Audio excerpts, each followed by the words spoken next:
Ruben, then you Clay Aiken, but second place gets nothing. So get up out this godforsaken booth. The truth is you sadly mistaken. Proof I'm back.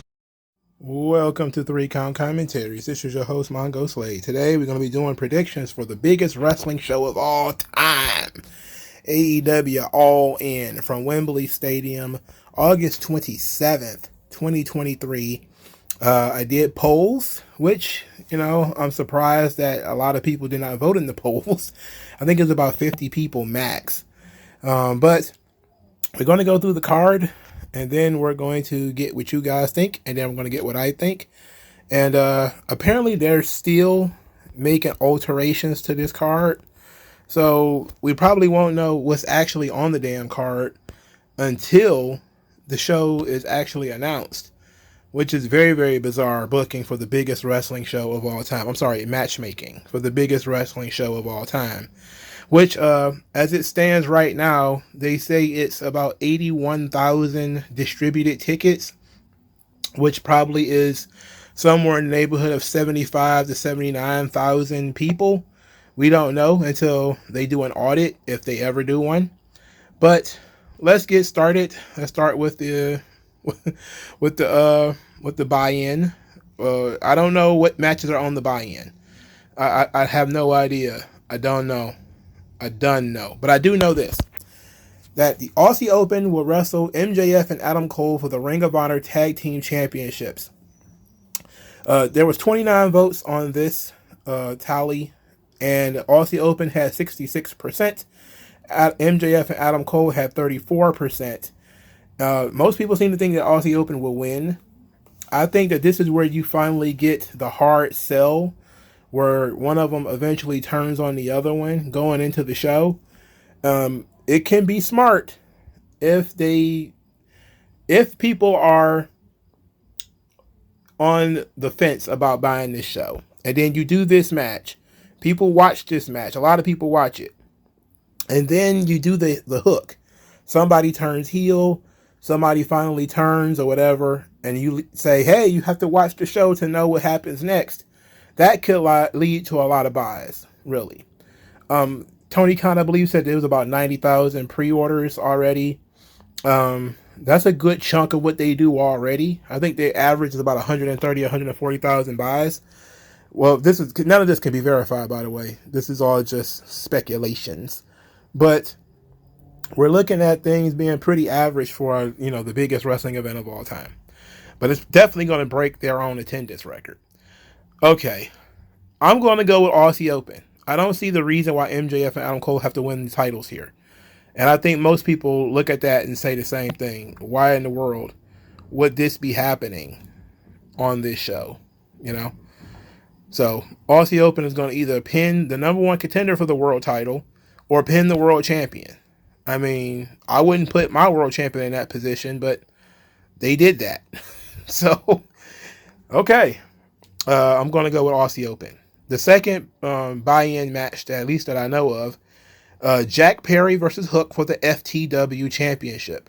Now, the FTW title was supposed to be retired either on Dynamite or it may be retired on Collision. Clearly, this is being recorded before Collision because Collision won't matter. It's taped. So them announcing this match for the buy-in means that the title is not retired and therefore up for grabs. I don't know. My goodness. There were 30 votes in this tally. Jungle Boy Jack Perry, 50%. And Hook also got 50%. So each got 15 votes. Very interesting that people are kind of like, this is a toss-up. Anybody could win. Which is not good for Jack Perry because he's the one that they're pushing. Jack Perry is the one that they're pushing the hardest here. So the idea that he's in a 50-50 tie with Hook, where this thing could go either way, is pretty ridiculous. It's like, why are they pushing this guy in if he's not that over, that people are fully believing that he's going to go over? I definitely think Hook is going to win. I think that the Hook, I shouldn't have said that word, the storyline element that the FTW title will eventually be retired and destroyed and the legacy ended by Jack Perry is what's going to lead Hook to win the match. Hook's going to win, save his dad's legacy, and everybody's going to clap like seals because that's what we do. I mean, it is what it is.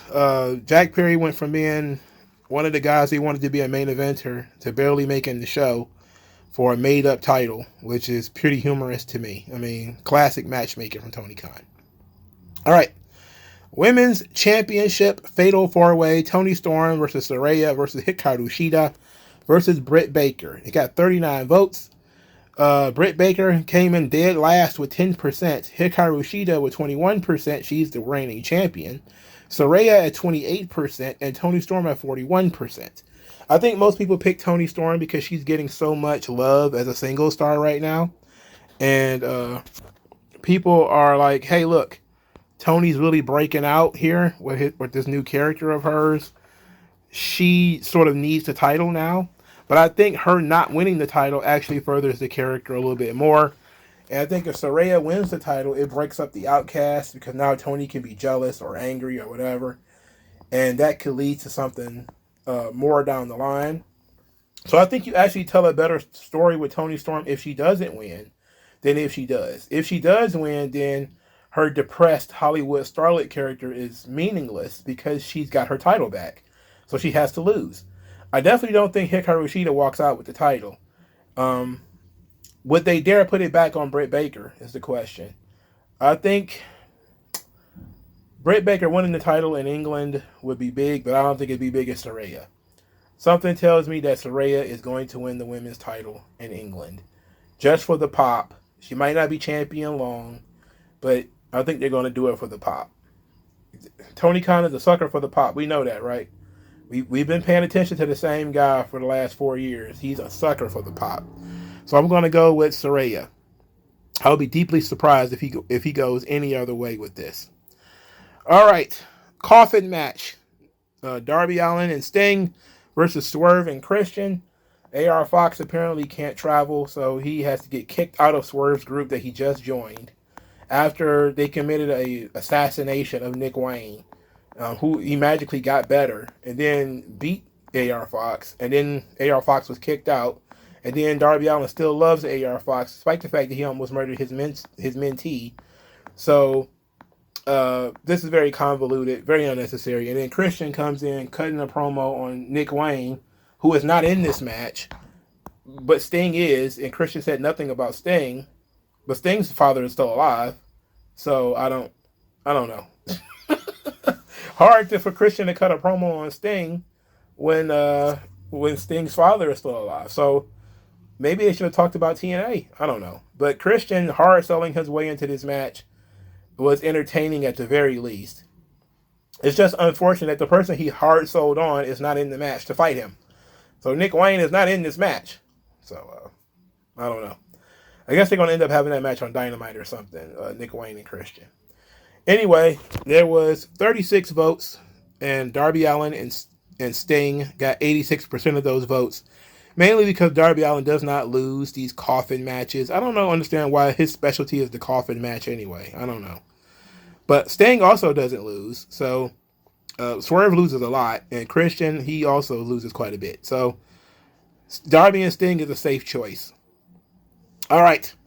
The All-In 6-Man Tag Team match, which is the Golden Elite, Kota Ibushi, Kenny Omega, and Adam Hangman Page versus Konosuke Takeshita and Bullet Club Gold, which consists of Juice Robinson and Jay White. So, this is a very interesting match because Kota Ibushi has not been on the show whatsoever to build this match up at all. This match spins out of the Don Callis Kenny Omega storyline, which has been all but forgotten, really. Since the very hot turn of Don Callis, and that was a really hot turn. You know, if you've been following this channel for a while, you know I was actually in Detroit. I was in the building when Don Callis turned on Kenny Omega. Let me tell you, that was a tremendous amount of heat. And it was legit. But that was many, many weeks ago, and I don't think they have maintained that heat the same way. Having Don Callis interact with so many other people, from Chris Jericho to Will Ospreay. They're basically trying to spread that heat around, and I think they spread it too thin. Kota Ibushi, again, has not been there. Adam Page has not been relevant. Juice Robinson is the jobber of this entire thing. Konosuke Takeshita is a stud. The kids got something, but unfortunately, they did not take advantage of his heel turn. It's been too long since Blood and Guts, and it's been way too long since the cage match with Team Callis, or Don Callis turned on Kenny Omega. So unfortunately, this match does have a tremendous amount of storyline behind it and a lot of time investment, but it's also got a lot of cold elements too. Because they actually did build up this match months ago, they haven't maintained it. And then certain people in this match have not been relevant. Adam Page not being relevant on the show anymore since he lost the world title has been a travesty. But I don't care about him anyway, so we're good. Juice Robinson being in this match, of course, deletes most of my interest in the match. Jay White, okay, I like Jay White. I'm going to go with the Golden Elite because I think that having Don Callis' team win really doesn't make much sense. And 35 votes, 91% actually went with the Golden Elite. So a lot of people actually agree that the Golden Elite will win this match. This just seems like a match that the babyfaces would win. Okay, so that makes sense. The Golden Elite will be victorious. The Stadium Stampede. Eddie Kingston, Orange Cassidy, and the best friends, Chuck Taylor and Trent Beretta, and Penta El Zero Miedo versus the Blackpool Combat Club, Jon Moxley, Claudio Castagnoli, and Wheeler Yuta. Also with Santana and Ortiz. So the build-up for this match has been mostly because Eddie Kingston's been in Japan for most of this time. Most of the build-up has been the Blackpool Combat Club bullying Orange Cassidy and the best friends, and their occasional dust-ups with Death Triangle. So Pac from the Death Triangle has been injured. Phoenix has also been injured, which leaves Penta by himself. That's a good storyline. Unfortunately, they've teamed him up with Orange Cassidy and the best friends, which is an absolute joke. Looking at Penta, what makes you think he would hang out with Orange Cassidy and the best friends? What? This is like a night. I'm gonna give him some credit though. This team here feels like a early '90s WWF Survivor Series team. Eddie Kingston, Orange Cassidy. It's like, wow, this is like a 1992 Survivor Series team, except for those teams were people who were actually over and actually mattered on the program. Well, Eddie Kingston is over and he matters, but he hasn't been present. So you guys, I think 70% of you chose the Blackpool Combat Club, who I think has been involved with the last 2 or 3 Stadium Stampede matches, over Eddie Kingston's team. And there was 40 votes. 70% of them went to the Blackpool Combat Club. I think that's fair.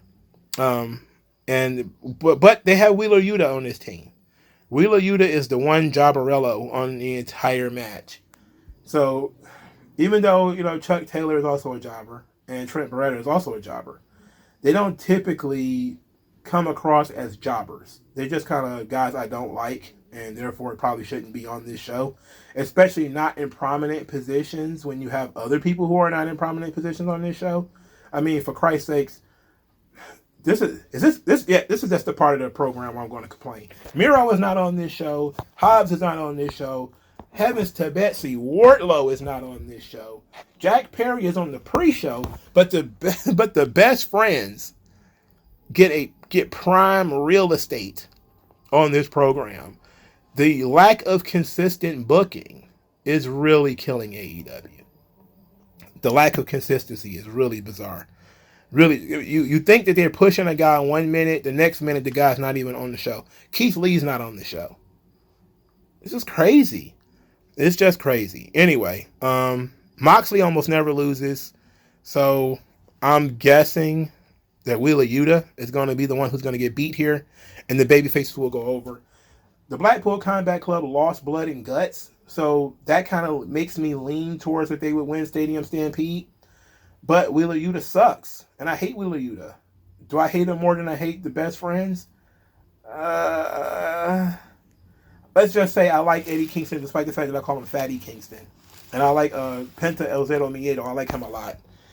So I'm torn. You guys seem to be pretty sure that the Blackpool Combat Club is going to win. I'm not so sure. I'm going to go with the baby faces. I'm going to say Eddie Kingston's team is going to win. All right. Next, the Trios Championship. The House of Black, which is Malachi Black, Buddy Matthews, and Brody King, with Julia Hart, versus Billy Gunn and the acclaimed Max Caster and Anthony Bowens for the 6-man tag team championships, otherwise known as the Trios tag team title. This is, of course, based on the storyline that Billy Gunn has lost twice to Malachi Black via the Black Mass. And in frustration, he quit AEW and retired. Then the acclaimed, they wanted Billy Gunn to come back. They couldn't convince him to come back. And then the House of Black decided to defile the boots, the sacred boots of Billy Gunn, leading Billy Gunn to return as the badass Billy Gunn, Mr. Ass himself. And this ought to be fun. I think clearly the babyfaces win here. Of any match on the show where the babyfaces are going over, this is going to be it. All right, the acclaimed and Billy Gunn, 34 votes, 88% of the vote. I think you're absolutely correct. The acclaimed will win the Trios championships here. What do you do with the House of Black after they lose these titles? That's my question. You know, Malachi Black has been on this roster for 3 years, and he hasn't done much of anything. This has been his AEW legacy, feuding with Cody, and now this House of Black Trios Championship run. And I have to say it's pretty light, you know. For a guy who's been in the company for 3 or 4 years, who supposedly came in as a game changer, and legitimately was being pushed in WWE when he came over, and it was pushed very heavily by AEW when he got there, you have to say this is a lot of cold water that they're dumping on him. You know, like, he hasn't been really hot. Hopefully he'll get into a feud with CM Punk or something like that will elevate him.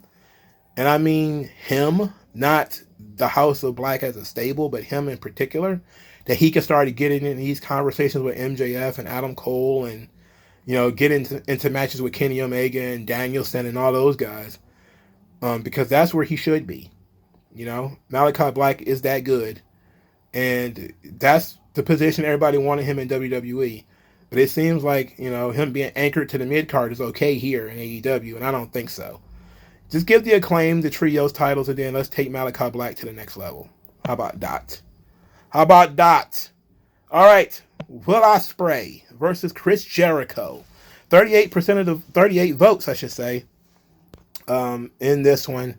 76% of the votes goes to Will Ospreay. 24% to Chris Jericho. This feud is because Will Ospreay has decided to team up with Don Callis, who is feuding with everybody on the roster apparently. But he tried to recruit Chris Jericho to his team. Jericho accepted the offer before realizing that Don Callis was secretly going to stab him in the back, which is a ridiculous storyline. Come on. So Jericho, who was going to side with the horrible heel, decided not to because, well, the horrible heel was going to have him assassinated and decapitated, and so he decided against it. So now, Team Don Callis went and got his own henchman, Will Ospreay, who's going to kill the career of Chris Jericho. So people believe. So 76% of the 38 votes given goes to Will Ospreay, because people think Will Ospreay is going to win because he's British and it's England. I'm not entirely sure. Jericho's ego knows no boundaries, if we're being honest.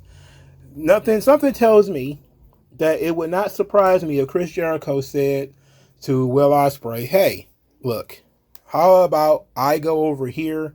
Then once you sign to AEW, I'll put you over. Because Jericho has to continue to work here in AEW while Will Ospreay is going back to Japan. So I don't think Will Ospreay loses anything, losing to Jericho. But it's clear that Jericho is not going to be able to have the kind of match that, Kenny Omega could have. So I'm really interested in how they're going to put this match together. 76% of people thinking that Will Ospreay is going to win. That's a very confident figure. I'm going to go the other way. I think that Jericho having Fozzy there, that's going to be his big ego boost, of course. And something tells me that, another big ego boost is he's going to get to go over. So I think Jericho will win. Now, Jericho is pretty selfless when it comes to losing matches. And that if he thinks it'll help Will Ospreay, he will lose. But Will Ospreay isn't signed to AEW. Unless there's a secret deal where he probably will be signing there sooner rather than later, I don't see Jericho really needing to lose to a regular roster guy. To a non-regular roster guy. But I'm going to go with Chris Jericho. Believe it or not. I'm going to go with Chris Jericho. All right, CM Punk versus Samoa Joe for the real world title. Oh, my brother. This is the fifth match between these two guys. Their history spans over 20 years. This is a huge match taking place in the biggest arena these guys have ever competed in. 73% of people voted for CM Punk. 49 votes given total. I think CM Punk is a safe choice. Considering they put that quote-unquote real world title on the line, I definitely think that CM Punk is going to win. There really is no benefit to Samoa Joe winning now. Because, what the hell is this title anyway? And something tells me that this real world title situation is going to get cleared up at All Out when CM Punk wins this match, and then we have, the winner of the main event. They're probably going to end up wrestling Punk at All Out the very next week. So, I'm going to go with Samoa Joe and CM Punk. I get it that these guys are friends, but something tells me that, man, a guy like Ricky Starks not making this card is it's a disaster, bro. I'm not even going to hold you up. I don't like it. I don't like it. It's just not fun. That's what happens when you got too much talent and you put a lot of focus on those talents, and then you don't give them the big push that everybody thinks that you should give them, or the push that they. And I say that because I don't like using the word deserve, but it's clear that Ricky Starks should be featured on this show a lot more than he really is, and it's just very unfortunate that he's not. Okay, World Tag Team Championships: FTR versus the Young Bucks. This is the end of their trilogy to see who is the greatest tag team of all time, according to people who use Twitter way too much. So, 46% of the vote goes to FTR, 54% to the Young Bucks. This is 40 votes, 41 votes.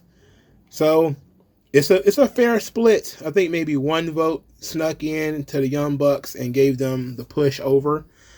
I do think this is another one of those 50-50, you can call it right down the middle kind of things. To be quite honest, though, when you look at the card and you look at this history, the Young Bucks, their legacy is going to be building AEW. That's going to be their legacy. That's going to be what they're known for in 10 years or whatever. That they were the guys who built AEW, a credible, hopefully profitable alternative to WWE. And FTR can be the best tag team. That's fine. I'm pretty sure they don't care about that. This is all a work anyway. And it's all opinion anyway. To a certain level of fan, the Young Bucks are on a different page of the tag team story than FTR. And that because they elevated the entire business, and they do a lot of stuff, and they have so many 5-star matches. But then again, the other team has a lot of 5-star matches too. I'm going to go with FTR. I think that FTR is going to get the win, and the Bucks will do everything they can to diminish the win, and it won't matter in 2 weeks anyway. I think by the time we get to All Out, it won't matter. If they're smart, however, maybe FTR wins here and they run it back again at All Out, if they're smart. But I don't think that they're smart. I don't think they're smart. So I'm going to go with FTR. They're going to close out the trilogy. And then FTR is going to be defending the tag team titles on Collision. And the Young Bucks will continue to lose viewers on Dynamite and nobody will care. All right, the main event, the World Championship. The Mega Powers explode. Adam Cole, MJF, 42 votes. 76% of those are for MJF. And I think that is a safe choice. I think MJF versus CM Punk in the main event of All Out for the real world title to clear up who the real champion is probably a superior story. Adam Cole reforming the Kingdom with Roderick Strong, Matt Taven, and Mike Bennett. That seems to be the direction they're going to end up going in. But they don't need for Adam Cole to win the title to do that. It's entirely possible they could do a reformation of the Kingdom with Adam Cole, Matt Taven, and all those guys, and end up wrestling for the trios titles against the Acclaimed 100 times. That's entirely possible. And I wouldn't be surprised if that's the direction that they go in. Because AEW, it is what it is. I think it's pretty clear that MJF being the top guy and him working with CM Punk being a draw on television, they could probably use that. And CM Punk has been building to that. And CM Punk likes working with MJF. He likes working with MJF more than he likes working with other people on this roster. So I want to go with MJF winning. Now, in terms of the heel turn, who's going to turn? I definitely think Adam Cole is going to end up turning. I think Adam Cole is going to turn on MJF, reform the Kingdom, but still manage to lose. And MJF is going to teeter-totter his way on into Collision to end up wrestling CM Punk at All Out, where CM Punk will probably win the title. And MJF will have to figure out what to do from there.